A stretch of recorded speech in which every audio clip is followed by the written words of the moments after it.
안녕하세요. 장기적의 비영리 세무회계입니다. 비영리 법인은 공익목적사업만 하는 것으로 생각하기 쉽지만 실제로는 임대사업이나 판매사업 등 다양한 수익사업을 함께 운영하는 경우가 많습니다. 그런데 수익사업을 시작하면 반드시 함께 따라오는 것이 있습니다. 바로 구분격리입니다. 구분격리를 제대로 하지 않으면 법인세 계산이 어려워질 뿐만 아니라 세무조사나 공익법인 사후관리 과정에서도 문제가 발생할 수 있습니다. 오늘은 비영리법인의 구분격리가 무엇인지, 왜 필요한지, 그리고 실무에서는 어떻게 관리해야 하는지 쉽게 설명드리겠습니다. 먼저 구분격리의 의미부터 살펴보겠습니다. 구분격리란 말 그대로 회계를 구분해서 관리하는 것입니다.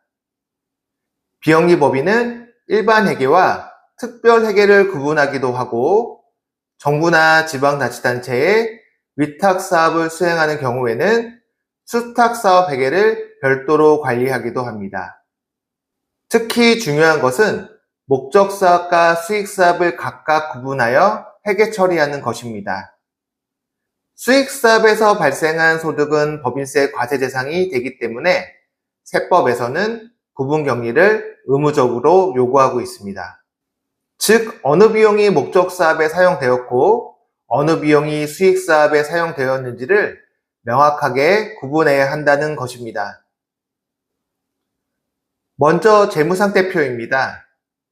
재무상태표에서는 자산과 부채를 목적사업과 수익사업으로 각각 구분하여 관리해야 합니다. 예를 들어 임대사업을 하고 있다면 임대건물이나 임대보증금은 수익사업에 해당합니다. 반대로 공익목적사업에 사용하는 시설이나 자산은 목적사업으로 관리합니다. 그런데 사무실처럼 목적사업과 수익사업이 함께 사용하는 자산도 있습니다. 이러한 공통자산과 부채는 세법상 일정한 기준에 따라 수익사업에 속하는 것으로 보게 됩니다. 또한 비영리법인은 영리법인처럼 자본금이라는 개념은 없지만 세무 조정을 위해 수익사업 자산에서 부채를 차감한 순자산을 별도로 관리하게 됩니다. 다음은 운영성과표입니다. 수익과 비용도 각각 구분해야 합니다. 공통으로 발생한 수익은 수익금액 비율에 따라 안분합니다. 공통비용은 조금 다릅니다. 업종이 같으면 수익금액 비율로 안분하고 업종이 서로 다르면 개별손금 비율로 안분합니다.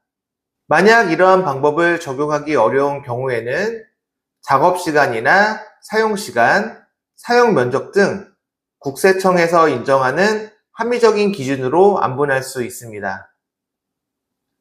직원급여는 어떻게 처리할까요? 실무에서 가장 많이 질문받는 내용이 바로 직원급여입니다. 직원이 수익사업만 담당한다면 당연히 수익사업 비용입니다. 반대로 목적사업만 담당한다면 목적사업 비용이 됩니다. 하지만 대부분의 직원은 두 업무를 함께 수행합니다. 이럴 때는 실제 업무 시간이나 업무 내용을 기준으로 구분하는 것이 원칙입니다. 만약 명확하게 구분하기 어렵다면 공통송금으로 보아 안분 계산을 하게 됩니다. 따라서 평소 업무 분장표나 근무 기록을 관리해 두는 것이 매우 중요합니다.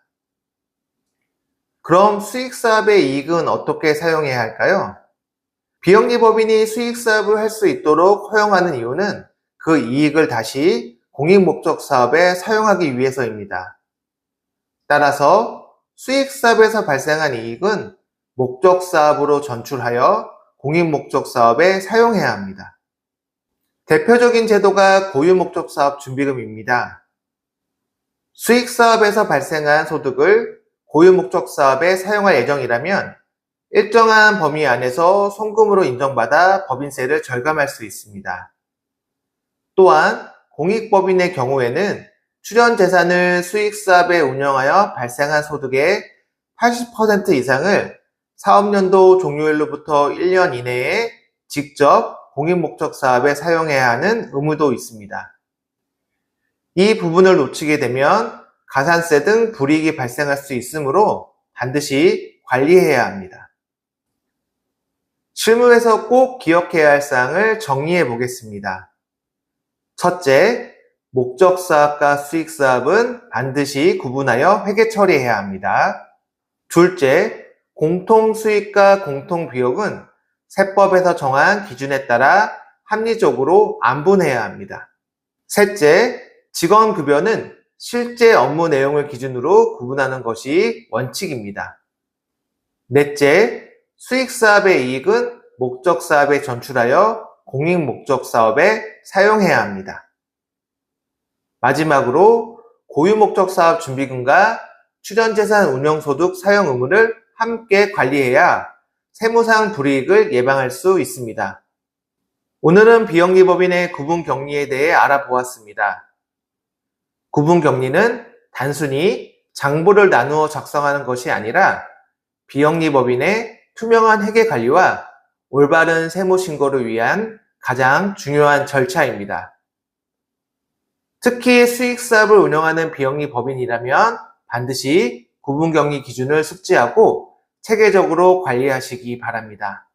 오늘 영상이 도움이 되셨다면 좋아요와 구독, 알림 설정 부탁드리겠습니다. 다음 시간에 뵙겠습니다. 감사합니다.